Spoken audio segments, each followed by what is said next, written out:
नमस्कार। आज मैं सुना रही हूँ आचार्य चतुरसेन शास्त्री जी की कहानी पाप। दो स्त्रियां परस्पर बातें कर रही थीं। संध्या हो रही थी। अंधकार कमरे में बढ़ रहा था, पर वे अपनी बातचीत में इतनी लीन थीं कि उन्होंने इसकी तनिक भी परवाह न की। एक की अवस्था 26 वर्ष के लगभग थी और दूसरी की 15 वर्ष की। दोनों संभ्रांत कुल की शिक्षित महिलाएं थीं। कमरा खूब सजा हुआ था और ये दोनों सुंदरियां एक तख्त पर मसनद के सहारे अस्त व्यस्त पड़ी अपनी बातों में दिन दुनिया भुलाए बैठी थी। बड़ी स्त्री अत्यंत सुंदर थी।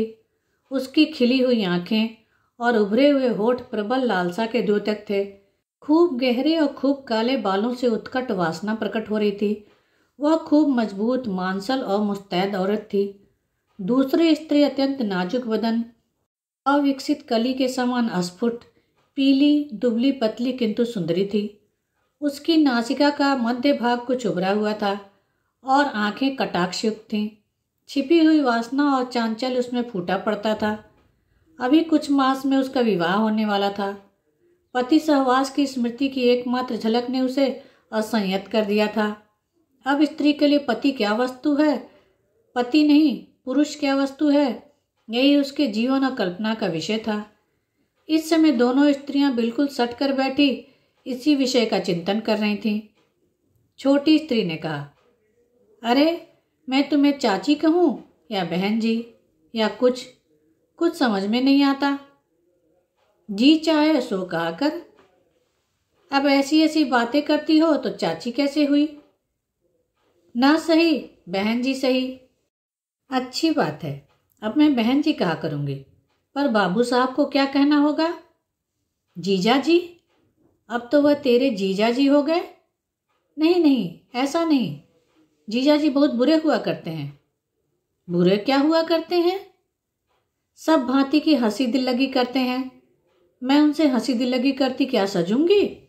बोलूंगी ही कैसे? क्या वह कोई बाग है? जीजा जी की मरम्मत तो सालियां ही किया करती हैं। ना भाई, मुझसे ऐसा ना होगा। उनके सामने से मैं भाग जाऊंगी। भाग कैसे जाएगी? साली बनना क्या हंसी खेल है? इस बार होली खेलना होगा। वाह, यह भी कहीं हो सकता है? बालिका कुछ हंसकर गर्दन टेढ़ी करके बोली और दूसरी स्त्री की गोदी में सिर छिपा लिया। नहीं, यह कैसे हो सकता है? होली तो खेलना ही होगा। बाहर पदध्वनि सुनकर दोनों चौंकी। बालिका ने कहा, लो जीजा जी आ रहे हैं, अब मैं जाती हूँ। वाह, जाएगी कैसे? आज उनसे बातें करनी पड़ेंगी। नहीं नहीं, मैं जाती हूँ। बालिका उठकर भागने लगी। दूसरी स्त्री ने उसे कसकर खींच लिया और कहा, जाएगी कहाँ? जीजा जी से बातें करनी होंगी। कमरे में स्त्री के पास किसी और को बैठा देखकर राजेश्वर बाहर ही ठिठक गए। वह दूसरे कमरे में जाने लगे। पत्नी ने पुकार कर कहा, चले आइए, यहाँ आपकी नई साली साहिबा हैं और कोई नहीं। राजेश्वर जरा झिझकते हुए भीतर गए। बालिका सिकुड़कर गृहिणी के पीठ पीछे छिपी रही। गृहिणी ने हंसकर कहा, जीजा जी को प्रणाम भी नहीं किया? बालिका ने चुपके से हाथ जोड़कर प्रणाम किया। राजेश्वर ने कहा, कौन है? आप नहीं जानते? पड़ोस के प्रोफेसर साहब की कन्या किशोरी है। हम लोगों ने बहनापा जोड़ा है। अब यह आपकी साली और आप इसके जीजाजी हुए। राजेश्वर जरा मुस्कुराए, फिर कहा, इन्हें कुछ खिलाया पिलाया भी है या नहीं? फल मिठाई और लो। इतना कहकर राजेश्वर कमरे से बाहर निकल गए। उन्हें एक जरूरी मुकदमे की मिसल देखनी थी। मुवक्किल बैठक में बैठे थे। उन्होंने बालिका की ओर देखा भी नहीं। उनके मन में कोई भाव भी नहीं उदय हुआ। उनके जाने पर बालिका ने कहा, बहन जी, ये तो बहुत मीठा बोलते हैं। क्या रीझ गई? हटो, ऐसी बातें न करो। मेरे यहाँ रहने से वे बाहर चले गए। मुझे जाने क्यों नहीं दिया? वे यहाँ बैठते। तेरे सामने बैठने में क्या उन्हें डर लगता था? मेरी वजह से चले ही गए। चले जाने दे। जा कहाँ सकते हैं? नकेल नथी हुई है। एक क्षण तो वे मेरे बिना रह नहीं सकते। यह कहते हुए युवती के नथुने फूल गए, आंखों में मद छा गया। बालिका ने सखी की ओर देखकर कहा, सच कहना बहन, क्या वे तुम्हें इतना प्यार करते हैं? तू प्यार को क्या जाने पगली, अभी तो अल्हड़ बछुड़ी है, ससुराल का रस तूने देखा नहीं है। अच्छा सच कहो, ये तुम्हें कितना प्यार करते हैं? जितना जगत में किसी ने किसी को नहीं किया। और तुम भी प्यार करती हो या नहीं? मैं क्यों करने लगी? युवती ने 2 धप बालिका को लगा दिए। इसके बाद कहा, अच्छा कह, कैसे हैं? बहुत अच्छे हैं। तुझे पसंद आए? हटो, कैसी बातें करती हो? कह कह, नहीं घूंसे मार मार कर ढेर कर दूंगी। बालिका ने स्वीकार सूचक सिर हिलाकर मुख सखी के आंचल में छिपा लिया। युवती गर्व से फूल गई। उसने 2-4 घूंसे जमाकर कहा, कहीं आगे पीछे बातें न करने लगना। वाह, मैं बातें कैसे करूंगी? हाँ सुनो, उन्हें नाश्ता तो करा दो, बेचारे थके हारे कचहरी से आए हैं। गृहिणी ने 3 तश्तरियों में नाश्ता सजाकर कहा, लो पहले उन्हें तुम ही दे आओ। बालिका ने कान पर हाथ धरकर कहा, राम राम, मर जाऊं तब भी उनके सामने नहीं जाऊंगी। तब साली क्या खाक बनी? ऐसी साली नहीं बनती, बस इतने ही अच्छे लगे, पर उनके सामने कैसे जा सकती हूँ? क्या वह तुझे हलवा समझकर गड़प कर जाएंगे? नहीं, मैं नहीं जाऊंगी, तुझे ही आज भेजूंगी। बहन जी, हाथ जोड़ती हूँ। हाथ जोड़ चाहे पांव पड़। नहीं जीजी नहीं। तब मैं नाराज हो गई। ले बहन जी, माफ करो, मुझे ना भेजो। बस मैं बोलती नहीं। अजी, वहां और भी आदमी हैं। तुम क्या बहू हो? बेटी हो, पर्दा क्या है? तब तुम भी चलो। मैं आदमियों में कहाँ जाऊं? चिक के पास खड़ी रहना। अच्छा चल। दोनों स्त्रियां चलीं। बालिका के हाथ में नाश्ते की तश्तरी और पानी का गिलास था। द्वार पर जाकर गृहिणी ने उसे धकेल दिया। बालिका आंखें बंद कर गिलास और तश्तरी टेबल पर रख सिर पर पैर रखकर भागी तो अपने घर ही जाकर दम लिया।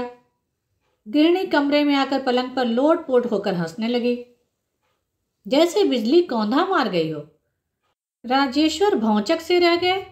वह एक क्षण भी उस ज्वलंत चांचल्य को आंख भर कर देख न सके, मानो उनके शरीर का सारा रक्त दिमाग में इकट्ठा हो गया हो और नसों में पारा भर गया हो। परंतु वह शीघ्र ही संयत हो गए। वह चुपचाप अपने कागजात देखते रहे, पर उनका कलेजा धड़क रहा था। वह रह रहकर सोच रहे थे, अजब लड़की रही है, कैसे वह एकाएक आई और भाग गई। क्या यह सब कुमुद की कारस्तानी नहीं थी? पर कैसी भद्दी, कैसी वाहियात बात है। ये लोग भी क्या कहेंगे? यह सोचते सोचते उन्होंने आंख उठाकर दबी नजर से अपने मुवक्किलों को देखा और फिर उनकी दृष्टि नाश्ते की तश्तरी पर जाकर अटक गई। एक मुवक्किल ने कहा, वकील साहब, आप पहले नाश्ता कर लीजिए, यह काम तो होता ही रहेगा। वकील साहब अब भी आपे से बाहर थे। उनके मन में एक द्वंद्व मच रहा था। वह अकारण ही हंस पड़े, पीछे अपनी हंसी से स्वयं चौंक भी पड़े। उन्होंने नाश्ते की तश्तरी की ओर हाथ बढ़ाते हुए कहा, आप लोग के लिए भी कुछ मंगवाया जाए? जी नहीं, आपकी कृपा है। वकील साहब नाश्ता कर फिर कागज देखने भालने लगे, पर उनका मन काम में नहीं लगा। वह मुवक्किलों को विदा कर भीतर आए। देखा, कुमुद की आंखें चुपचाप हंस रही हैं और होठ रह रहकर फड़क रहे हैं। उन्हें देखते ही कुमुद खिलखिलाकर हंस पड़ी। राजेश्वर ने कहा, यह क्या बेवकूफ़ी की? कहिए, नाश्ते में स्वाद आया? उसे वहां क्यों भेजा? क्या वह अच्छी नहीं लगी? पर वहां भेजना सरासर बेवकूफ़ी थी, पर थी मज़ेदार। कुमुद फिर हंस दी। वकील साहब कुर्सी पर बैठकर बोले, यह ठीक नहीं किया, वहां बहुत लोग थे। वे क्या उसके ससुर थे? हंसी की भी एक हद होती है। मर्यादा से बाहर जाना ठीक नहीं। मर्यादा के बाहर क्या हुआ? गैर लड़की को अकेला मर्दों में भेजना ठीक नहीं। पर वह तो आपकी साली साहिबा है, गैर नहीं। मुझे सालियों की जरूरत नहीं। आपकी जरूरत को कौन पूछता है? आइंदा फिर ऐसा नहीं करना, देखा जाएगा। अभी तुम्हारा अल्हड़पन नहीं गया। जी नहीं, मुझे वकीलों की तरह लंबा मुंह बनाकर कानूनी बहस नहीं करनी पड़ती। मैं तुमसे बहस नहीं करना चाहता। उस आफत को अब कभी घर न बुलाना, न उसकी चर्चा करना। वह मारा। आफत आफत, मन की बात तो मुंह से निकल गई। मालूम होता है मन को भा गई। वह हंसते हंसते लौट गई। राजेश्वर झुंझलाकर घर से बाहर निकल गए। वह सीधे क्लब गए। वहां जीने लगा तो घूमने दूर तक निकल गए। वहां भी मन न लगा तो एक दोस्त के घर जाकर शतरंज खेलने लगे, पर कहीं भी उनका मन नहीं लगा। वह अन्य मनस्क से घर लौटे, चुपके से खाना खाया और अखबार ले बैठे। उनके मन में वही आफत रम रही थी। वह बिजली की तरह प्रकाश पुंज को लपेटे कमरे में घुसना और तूफान की तरह निकल भागना, आंधी की भांति सब कुछ बिखेर जाना। यही सब बातें उनके दिमाग में हलचल मचा रही थी। वह इस बात पर हैरान थे कि कुमुद ने भोजन के समय न उसकी चर्चा की न हंसी। उन्हें बहुत आशा थी कि उसकी बात सुनेंगे। वह अखबार लिए आराम कुर्सी पर देर तक पड़े पड़े ऊँघने लगे। झपकी लगते ही देखा वही आफत उसी भांति झपट कर उनके सामने आ खड़ी हुई। वह हड़बड़ा कर उठ बैठे, मानो उसे पकड़ लेंगे, पर खड़े होकर आंख खोलकर देखा कुमुद दूध का गिलास लिए खड़ी थी। वह खूब गंभीर बनी खड़ी थी। उसे सामने देख राजेश्वर अपनी बेवकूफ़ी पर झेंप गए। वह चुपचाप कुर्सी पर बैठ गए। फिर बेवकूफ़ की भांति हंसकर बोले, मुझे नींद आ गई। जी हाँ, उसी में कुछ सपना देखकर शायद हड़बड़ा कर उठ पड़े, पर सामने कोई और ही खड़ा मिला। लीजिए, दूध पी लीजिए और फिर आराम से रात भर सपने देखिए। कुमुद ने अब भी अपनी गंभीरता भंग न की। राजेश्वर सोच ही न सके क्या जवाब दें। वह चुपचाप दूध पीने लगे। कुमुद उन्हें एक पान देकर चली गई तो राजेश्वर ने उसका हाथ पकड़कर कहा, भागती कहाँ हो? अपनी उस नई सखी का सब हाल सुनाओ। जी, उसकी बात न कीजिए। नहीं नहीं, बताओ तो, तुमने क्या समझकर उसे वहां भेजा था? जी नहीं श्रीमान जी, उसकी बात करने का मुझे हुक्म नहीं है। राजेश्वर ने कुसुम को खींचकर कुर्सी पर गिरा दिया और दोनों हाथों से गला दबाकर कहा, बोलो, नहीं तो गला घोंट दूंगा। घोंट दीजिए श्रीमान जी, पर एक सांस ले लेने दें। अच्छा, लो एक सांस। कुमुद झटका देकर उठी और राजेश्वर को गिराती तथा कुर्सी में अटकी अपनी साड़ी फाड़ती और हंसती हुई वहां से भाग गई।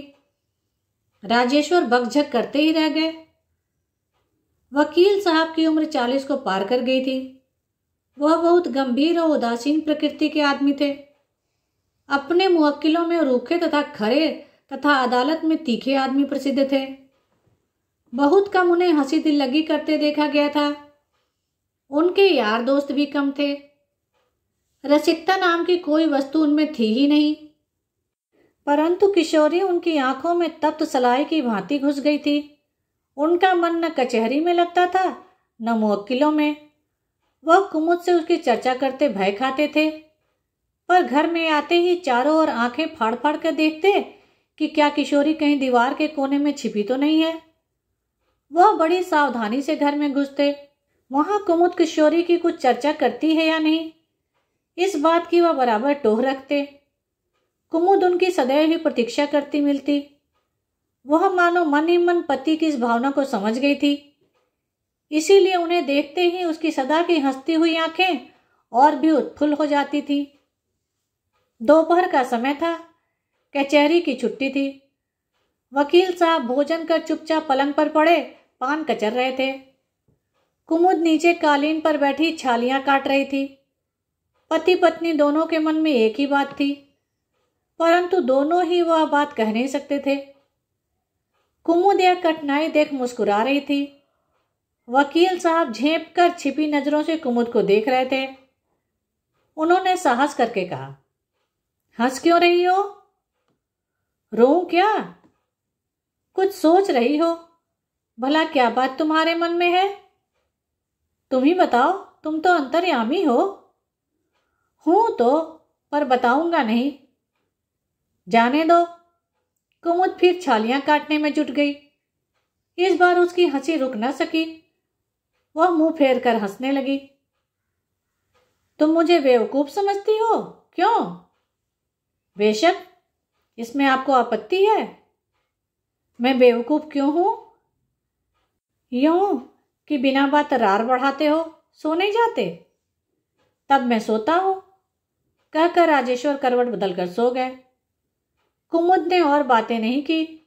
वह वहीं बैठी सरौता चलाती रही तथा धीरे धीरे कुछ गुनगुनाती रही। कुमुद से कुछ सुनने की आशा करते करते राजेश्वर सो गए। आंख खुलने पर उन्होंने सुना कुछ लोग उनके पलंग के पास बैठकर धीरे धीरे बातें कर रहे हैं। क्षण भर बाद उन्होंने देखा कुमुद और किशोरी हैं। राजेश्वर को जागता देख वह सिकुड़कर उठ भागने की तैयारी करने लगी। कुमुद ने एक बार पति की ओर वक्र दृष्टि से देखा, जरा मुस्कुराई और किशोरी का हाथ पकड़कर गिरा दिया। राजेश्वर ने रसिक की भांति कहा, यह हाथापाई क्या हो रही है? क्यों? आपको जामिन किसने बनाया? मेरा घर है, मैं जो चाहूंगी करूंगी। कभी नहीं। अपना घर होने से ही क्या हुआ? किसी पर अत्याचार न कर पाओगी। यह अंग्रेजी राज्य है, समझी? समझी। और आप हैं एक नामी गिरामी वकील, परंतु यहाँ कच्चे मुवक्किल नहीं, वकालत रहने दीजिए, ढेला भी नहीं मिलेगा। राजेश्वर उठकर हंसते हुए बैठ गए। किशोरी ने लजाते हुए हाथ जोड़कर प्रणाम किया। राजेश्वर ने उसे आंख भरकर देखना चाहा, पर न देख सके। वह दूसरी ओर मुंह करके हंसने लगी। कुमुद ने कहा, अब आप खिसकिए, वहां मुवक्किल लोग बैठे हैं, मुंशी कई बार आ चुका है। किशोरी ने धीरे से कहा, जीजी उन्हें घर से क्यों भगाती हो? कुमुद ने कहा, यह वकीलों की वकालत होने लगी। राजेश्वर ने अब एक बार किशोरी को भली भांति देखा। वह लजाकर सिकुड़ गई। राजेश्वर ने बातचीत का बहुत कुछ आयोजन किया, पर उन्हें कहने योग्य कोई बात ही न सूझ पड़ी। वह उठकर चलने लगे। कुमुद ने इसी बीच उठते उठते कहा, आपके लिए नाश्ता लाती हूं। कुमुद उठ गई। किशोरी ने उठकर कुमुद के साथ जाना चाहा, पर वह उठ भी न सकी और बैठना भी उसके लिए भार हो रहा था।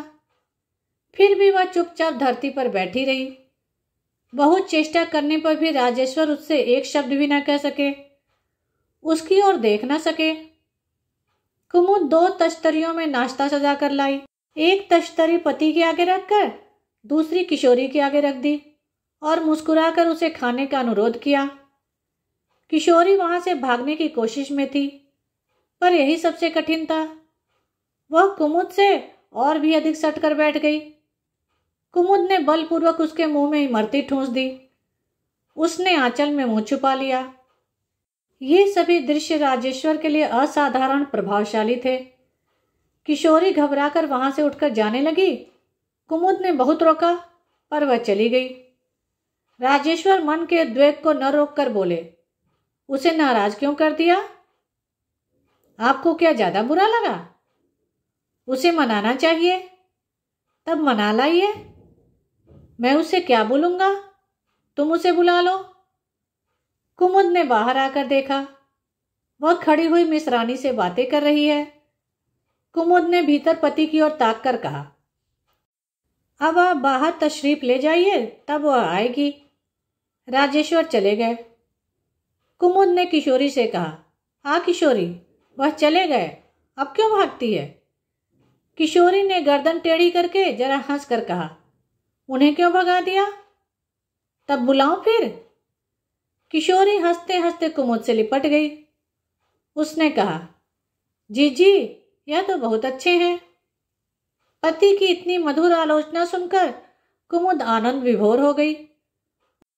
उसने किशोरी के तड़ातड़ चुंबन पर चुंबन ले डाले। उस दिन कोई पर्व था।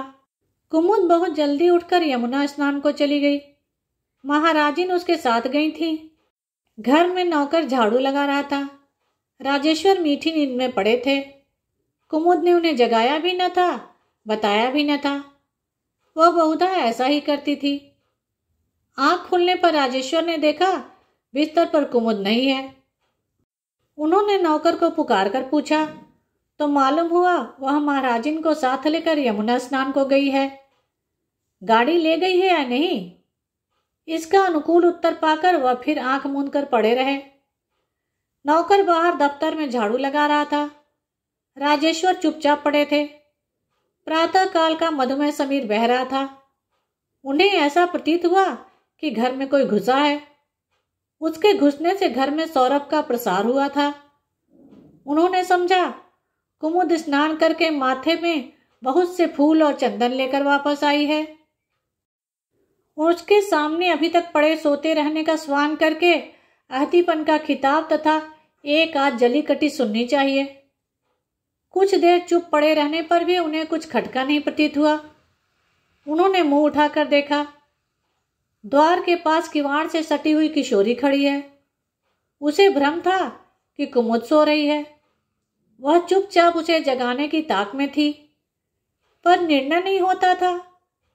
अब एकाएक राजेश्वर को सामने देखकर वह घबरा गई, पर वह भागी नहीं। उसने अपने को संभाला और मुस्कुराकर राजेश्वर को प्रणाम किया। आज इस समय इस शून्य घर में किशोरी को इस अवस्था में देखकर राजेश्वर के शरीर में प्रसुप्त वासना का एक बारगी उदय हो ही गया। क्षण भर वह श्वास भी न ले सके। कुछ देर वह उसे देख न सके, न एक शब्द कह सके। किशोरी यह देखकर वहां से खिसक चली। राजेश्वर ने कठिनाई से कहा, जाती कहाँ हो किशोरी, कैसे आई थी? मैं बहन जी को बुलाने आई थी, जमुना जाना था। रात उन्होंने कहला भेजा था, कहाँ हैं? राजेश्वर ने झूठ बोल दिया। ठहरो, वो अभी आती हैं। झूठ कहकर वह मानो थर थर कांपने लगे। उनका कंठ सूख गया। उन्हें मानो ज्वर का वेग हो गया। उन्होंने सूखे कंठ से कहा, बैठो किशोरी। किशोरी खड़ी ही रही। वह कुछ भी निर्णय न कर सकी, न वह जा ही सकी। इसी बीच में राजेश्वर साहस करके उठकर उसके पास आए। उसने समझा वह बाहर जा रहे हैं। वह द्वार से हटकर कमरे में एक और हो रही। हठात राजेश्वर ने उसका हाथ पकड़कर कहा, किशोरी, क्या तुम मुझसे डरती हो? किशोरी के शरीर में रक्त की गति रुक गई। वह पीपल के पत्ते की भांति कांपने लगी। वह सिकुड़कर वहां से चलने लगी। राजेश्वर ने उसका हाथ पकड़कर कहा, किशोरी, मैं तुमसे प्यार करता हूं। किसी से कहना नहीं, कुमुद से भी नहीं। किशोरी ने थोड़ा बल किया, पर जब वह हाथ न छुड़ा सकी तो उसने आर्तनाद करके कहा, छोड़िए, मैं जाती हूं। किशोरी, जाओ नहीं, मैं तुम्हें देखने को सदा पागल रहता हूं। किशोरी की आंखों में आंसू भर आए। उसने रोते रोते कहा, छोड़िए, छोड़िए, नहीं, छोड़िए। राजेश्वर धीरे धीरे पाश्विक वासना से ओतप्रोत हो रहे थे। उन्होंने और भी कसकर उसका हाथ पकड़ लिया और सूखे गले तथा भर्राई आवाज में कहा, किशोरी, मेरा प्राण निकल जाएगा, मैं तुम्हें प्राण से अधिक चाहता हूं। उन्होंने उसे खींचकर अपने निकट कर लिया। किशोरी भयभीत होकर एक बारगी ही चिल्ला उठी। यह देखकर राजेश्वर ने अपने बलिष्ठ हाथों से उसका मुंह बड़े जोर से दबाकर उसे धरती पर पटक दिया। अकस्मात ऐसा पाश्विक आक्रमण किशोरी न सह सकी। वह सकते की हालत में करुण दृष्टि से राजेश्वर की ओर देखने लगी। उसके मुंह से शब्द भी न निकले। धीरे धीरे वह बेहोश होने लगी। राजेश्वर ने उसे अपने हाथों पर उठा लिया। उसका खुला मुख, अधखुली आंखें और शिथिल शरीर एवं विमुक्त अलकावलियां, प्रभात की उन्मुक्त वायु का झोंका, सभी ने राजेश्वर की पशु वासना को अंधा बना दिया। वह घोर अपवित्र भावना से उस महापवित्र कुमारी का मुख चूमने को नीचे झुके। एक तीव्र झंकार से चौकन्ने होकर उन्होंने पीछे देखा। कुमुद द्वार पर भौचक खड़ी है। उसके हाथ से फूल, चंदन और जल की झारी से भरी थाल छूटकर फर्श पे झन्न से गिर गई। क्षण भर में ही वह सब कुछ समझ गई। वह अग्निमय नेत्रों से पति की ओर देखती हुई भीतर चली गई। राजेश्वर से उसने एक शब्द भी न कहा। वह चुपचाप किशोरी को उसी अवस्था में छोड़कर बाहर चले गए। कुमुद ने किशोरी को झटपट उठाकर पलंग पर सुलाया, परंतु इससे प्रथम ही वह होश में आ गई। वह कुमुद को देखते ही जीजी जीजी कहकर उसके गले से लिपटकर रोने लगी। कुमुद भी खूब रोई। किशोरी ने अंत में कहा, जीजी क्या वह ऐसे हैं? किशोरी, मुझे इसका स्वप्न में भी संदेह न था। मैं पृथ्वी पर सबसे अधिक गर्व अपने पति पर करती थी और उन्हें अपने प्रेम के कवच से सुरक्षित मानती थी। आज मैंने उन्हें पहचाना। किशोरी, मैं बड़ी ही अभागन और अधम नारी हूं। नहीं जीजी, ऐसा न कहो। तुम्हारा इसमें क्या दोष है? सब मेरा ही दोष है। मैंने ही तुझे उनके सामने भेजा, हंसी की और उनमें साहस उत्पन्न किया। पर मुझे क्या मालूम था कि विनोद को भी पापी व्यक्ति पाप के रूप में काम में लाता है। किशोरी कुछ न कहकर उठकर खड़ी हुई। कुमुद ने कहा, क्या जाती हो? अभी न जाने पाओगी। क्यों? क्या तुम मुझसे भी घृणा करती हो? नहीं जीजी। किशोरी की आंखों में आंसू भर आए। वैसा ही समझती हो? वैसा ही? तब अभी ठहरो, मैं तुम्हें साथ चलकर पहुंचा दूंगी। अभी चलो जीजी, जरा ठहर, एक और वचन लूंगी। क्या? यह बात कभी किसी से न कहेगी? कभी भी न कहूंगी, किशोरी ने उदास स्वर में कहा। और यहां बराबर उसी भांति आती रहेगी? किशोरी ने कातर दृष्टि से कुमुद को देखकर कहा, न, यह न होगा जीजी। तब मैं जहर खाकर प्राण त्याग दूंगी। ना जीजी, यह क्या कहती हो? तुझे नित्य इसी भांति आना पड़ेगा। मेरे दम में दम है, वहां तक तुझे कोई छू भी न सकेगा, आंख उठाकर भी न देख सकेगा। मैं आऊंगी जीजी। किशोरी जोर से रोकर कुमुद से लिपट गई। कुमुद रोई नहीं। वह कुछ देर चुपचाप उसे छाती से लगाए खड़ी रही। इसके बाद उसने उसे कुर्सी पर बिठाकर कहा, अब यहीं नहा ले, फिर भोजन कर घर चलेंगे। मैं माताजी को कहलाए देती हूं। कुमुद ने यही किया। वकील साहब बिना भोजन किए ही कचहरी में भाग गए। कुमुद ने भी कुछ भोजन नहीं किया। किशोरी ने नाम मात्र को खाया। इसके बाद कुमुद किशोरी के घर जाकर उसे छोड़ आई। उस दिन संध्या तक वह वहीं रही। चलती बार एकांत पाकर उसने किशोरी के पैर छूकर कहा, किशोरी, मेरी इज्जत तेरे हाथ है। तूने वचन दिया है, पूरा करना। किशोरी ने कुमुद की गोद में मुंह छिपाकर कहा, यह क्या कहती हो जीजी? प्राण जाए पर वह बात मुंह से न निकलेगी। कुमुद ने व्याकुल दृष्टि से उसे ताकते हुए कहा, उनसे साक्षात होने पर भी तुझे उसी भांति बोलना और व्यवहार करना पड़ेगा जिस भांति अब तक करती रही है। किशोरी ने आंखों में आंसू भरकर कहा, मैं करूंगी जीजी। कुमुद उसे छाती से लगा और प्यार करके घर चली आई। रात को राजेश्वर साहस करके घर में आए।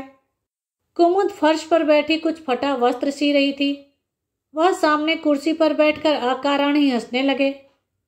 कुछ ठहरकर कुमुद ने कहा, भोजन हुआ या नहीं? मैं जरा किशोरी के घर गई थी। भोजन कर लिया। वह फिर हंसने लगे। कुमुद अपना वस्त्र सीती रही। उसने सीते सीते ही कहा, आप सुबह खाना बिना खाए ही क्यों चले गए थे? भूख ही नहीं थी। फिर तुम्हारे तीखे नैनों का भी भय था। वह फिर ही करके हंसने लगे। कुमुद ने वस्त्र और सुई एक तरफ रख दी। फिर वह एक कुर्सी पर पति के सामने बैठ गई। उसने कहा, आज बहुत हंसी आ रही है। इसका क्या कारण है? कुछ भी जवाब न देकर राजेश्वर जोर जोर से हंसने लगे।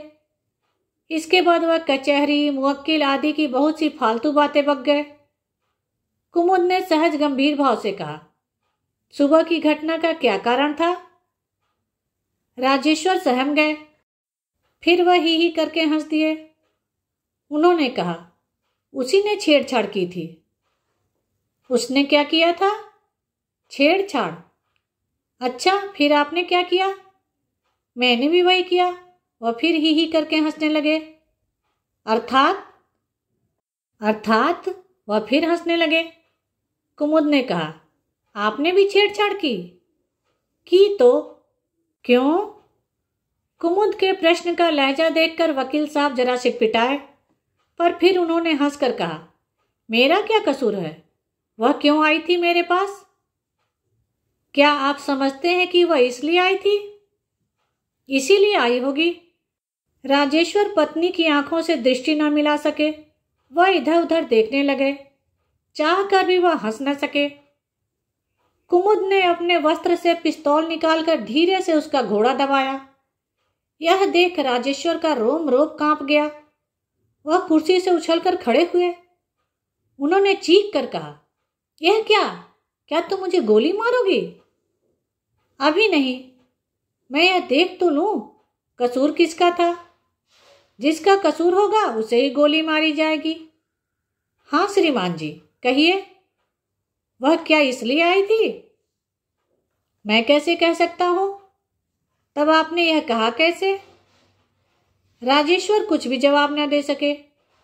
वह इधर उधर ताकने लगे। कुमुद ने खड़े होकर कहा, बैठ जाइए श्रीमान, आप ठीक ठीक बताइए कि वह यहां क्यों आई थी। यह मैं नहीं जानता। आप अवश्य जानते हैं। मैं नहीं जानता, उन्होंने क्रोध के स्वर में कहा। क्या आप इस समय क्रोध भी करने की हैसियत रखते हैं? कहिए, वह क्यों आई थी? सत्य कहिए, आप मेरे पति हैं। मैंने आपको देवता समझा है। वह तुम्हें यमुना ले जाने के लिए आई थी। तब आपने उसे छेड़ा? राजेश्वर ने नीची गर्दन के धीमे स्वर में कहा, हाँ। उसने क्या किया? मिन्नतें की, फिर भय से बेहोश हो गई। आपने यह कुकर्म क्यों किया स्वामी? राजेश्वर चुपचाप कुमुद के मुख को ताकते रहे। वह बोल न सके। कुमुद ने कहा, मेरा जीवन, गृहस्थ धर्म, पुण्य सभी अकारत हुआ। जिसे मैंने देवता समझकर पूजा, वह अब इतने दिनों बाद पशु प्रमाणित हुआ। राजेश्वर चुप बैठे रहे।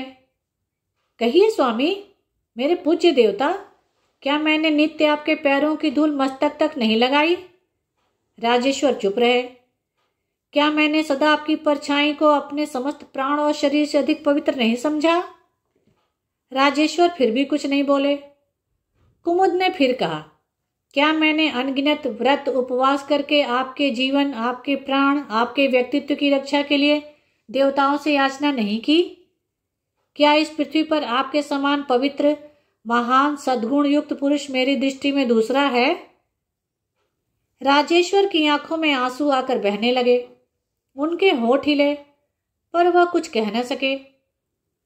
कुमुद के स्वर में दृढ़ता थी। उसने कहा, श्रीमान जी, क्या आपके घर आने पर किसी भले घर की बेटी की इज्जत की रक्षा भी संभव नहीं हो सकती? आपकी धर्म पत्नी से मिलने क्या किसी की बहू बेटी का यहाँ आना इतना भयानक है? आप वकील हैं, प्रतिष्ठित हैं, विद्वान हैं, लोग आपको सलाम करते हैं, आपको हुजूर कहकर पुकारते हैं, आपको बड़ा समझते हैं। आप एक जिम्मेदार सद्गृहस्थ हैं। पर क्या इन सब उत्तरदायित्व की बातों को आप पहचानते हैं? क्या कुमारी कन्याओं की माताएं आपकी पत्नी की पवित्रता पर विश्वास करके अपनी पुत्रियों को भेज देती हैं, तो यह उनकी भारी भूल नहीं? क्या आपका यह घर अति अपवित्र और सामाजिक जीवन का दुर्घट स्थान नहीं? राजेश्वर ने आवेश में आकर कहा, कुमुद, मुझे गोली मार दो अथवा पिस्तौल मुझे दो। मैं स्वयं इन पतित प्राणों का अपहरण करूंगा। मुझे अब लज्जित न करो। कुमुद ने अति गंभीर वाणी में कहा, स्वामी, क्या कभी और कहीं भी आपने ऐसा पाप किया था? नहीं कुमुद। मन वचन कर्म से? कभी नहीं कुमुद। क्या तुम विश्वास न करोगी? मैं विश्वास के योग नहीं रहा। वह कुर्सी को छोड़कर धरती पर बैठ गए और दोनों हाथों से मुंह ढककर रोने लगे। कुमुद ने पिस्तौल स्वामी के आगे रखकर कहा, इसमें अपराध मेरा है। आप मुझे गोली मार दीजिए, मैं स्वयं आत्मघात न कर सकूंगी। तुम्हारा क्या अपराध है कुमुद? मैंने ही इस पाप का बीज बोया। मर्यादा के विपरीत उस कन्या को हास्य में तुमसे परिचित कराया, तुम्हारा और उसका भी साहस बढ़ाया। परंतु मुझे यह स्वप्न में भी कल्पना न थी कि पुरुष इतने पतित होते हैं। स्वामी, स्त्री एक ऐसी कोमल लता है जो पुरुष रूपी दृढ़ वृक्ष के सहारे लिपटी रहती है। पुरुष स्त्री के लिए आदर्श वस्तु है। स्त्रियां हर बात में पुरुष को श्रेष्ठ और आदर्श मानती हैं, पर पुरुष यदि आदर्श से गिर जाए तो फिर जीवन के एकांत क्षण भी विनोद और सरस जीवन से रहित हो जाए। तुम सच कहती हो कुमुद, परंतु इसी युक्ति के आधार पर मैं कहता हूं कि तुम अपराधिनी नहीं। यदि तुमने अपने दाम्पत्य परिधि के विनोद में उस बालिका को सम्मिलित किया तो इसमें तुम्हारा दोष न था। तुम मेरी पत्नी हो, यह मुझे समझना चाहिए था। वह तुम्हारी सखी है, उसकी मर्यादा का पालन तो मुझे करना था। कुमुद, मैं समझ गया, पतित मैं हूं, पाप तो मैंने किया है, परंतु वह तुम्हें पापीन समझेगी। वह यही समझेगी कि यह चरित्रहीन स्त्री पराई बहू बेटियों को सहेली बनाकर अपने पति से संलिष्ट कराती है। हाय, मैं यह कैसे सुन और सह सकूंगा कुमुद? वही तो स्वामी, उत्तम है तुम मेरा प्राण हरण करके स्वयं भी आत्मघात कर लो। पिस्तौल में 3 गोलियां हैं। कुछ देर राजेश्वर स्तब्ध बैठे रहे। इसके बाद उन्होंने कहा, नहीं कुमुद, यह ठीक दंड न होगा। हमें प्राण नाश न करना चाहिए। क्या तुम विश्वास करती हो कि मेरी प्रवृत्ति बदल गई है? तुम्हारी सखी के प्रति मेरे भाव अब क्या हैं, यह भी जानती हो? हाँ, और सदैव आजन्म संसार भर की स्त्रियों के प्रति मेरे क्या भाव रहेंगे, यह भी समझ गई? समझ गई। प्रिय, इस पाप का हम दोनों को ही प्रायश्चित करना होगा। पाप होगा? कौन प्रायश्चित? अब सो रहो, सुबह कहूंगा। अच्छी बात है, एक अनुष्ठान जोड़ देना होगा। वह क्या? 3 वर्ष तक हम दोनों पृथक पृथक कमरे में शयन करेंगे। अच्छी बात है। कभी स्पर्श न करेंगे। अच्छा, यह बात कभी किसी पर किसी भांति प्रकट न की जाएगी। यदि प्रकट हो गई तो उसी दिन से शुरू करके फिर 3 वर्ष गिने जाएंगे। अच्छा, यही होगा। हम लोग भूमि पर सोएंगे, एक वक्त भोजन करेंगे। मंजूर है। तब स्वामी, आज के मेरे इस अप्रिय व्यवहार पर दया कीजिए। बाहर जाइए, आपके शयन की उचित व्यवस्था हो जाएगी। राजेश्वर चुपचाप चले गए। होली का दिन था। कुमुद रसोई बना रही थी। एक थाल को आंचल में छिपाए किशोरी वहां पहुंच गई। वह बहुमूल्य गुलाबी साड़ी पहने थी। कुमुद के सामने वह खड़ी खड़ी हंसने लगी। कुमुद ने उसे भोजन का निमंत्रण दिया था। इतनी जल्दी उसे आया देखकर उसने कहा, इतनी भूखी हो? अभी से आ गई? अभी तो कुछ बना भी नहीं। मैं बना लूंगी, पहले इधर देखो। उसने थाल की ओर इशारा किया। यह क्या है री? उसने थाल पर से आंचल हटाया। उसमें रोली, गुलाल, रंग और मिठाई थी। उसने लज्जा से लाल चेहरे को ऊपर उठाकर कहा, मैं जीजाजी से होली खेलने आई हूं। पागल हुई है क्या? जो समझो, उन्हें बुला दो ना। इसकी जरूरत नहीं है, तू बैठ, मैं स्वयं बुला लाती हूं। नहीं, वह नहीं हो सकता, कुमुद ने अत्यंत रूखे स्वर में कहा। किशोरी की आंखों से टप टप आंसू गिरने लगे। वह उसी भांति थाल लिए खड़ी रही। उसकी आंखों में आंसू देख कुमुद रसोई छोड़ उठकर उसके पास आई। उसके आंसू पोंछकर बोली, अरे रोती क्यों है री पगली? मैं होली खेल कर जाऊंगी। उस दिन तुमने क्या कहा था, जानती हो? कुमुद ने क्षण भर किशोरी की ओर देखा। उसकी आंखें भर आई। वह बिना उससे कुछ कहे राजेश्वर को बुला लाई। भीतर आकर राजेश्वर ने देखा किशोरी चुपचाप थाल गोद में लिए खड़ी है। उसकी शोभा ओस से भीगे गुलाब के समान थी। उन्होंने मुस्कुराकर कहा, मामला क्या है? वे वक्त की तलवी क्यों? आपकी साली साहिबा होली खेलने आई हैं। जूता उतारकर भीतर आइए। राजेश्वर भीतर आकर चौकी पर बैठ गए। किशोरी ने सामने बैठ थाल चौकी पर रख उनके माथे पर गुलाल लगा, रोली का टीका किया, फूलों की माला पहनाई और आंचल गले में लपेट झुककर राजेश्वर के पैर छुए। फिर मुस्कुराकर धीमे स्वर में कहा, इसमें से कुछ मिठाई खाइए। राजेश्वर ने बलपूर्वक आंसू रोककर मिठाई का एक टुकड़ा खाया। इसके बाद 100 रुपए का नोट किशोरी की गोद में डाल थाल से अंजलि भर फूल उठा किशोरी पर बरसा दिए। वह चले गए। उनके होठों पर हास्य और आंखों में आंसू भरे थे। धन्यवाद। मेरे चैनल को लाइक करें, शेयर करें और सब्सक्राइब करें, जिससे सभी कहानियाँ समय पर मिल जाएं।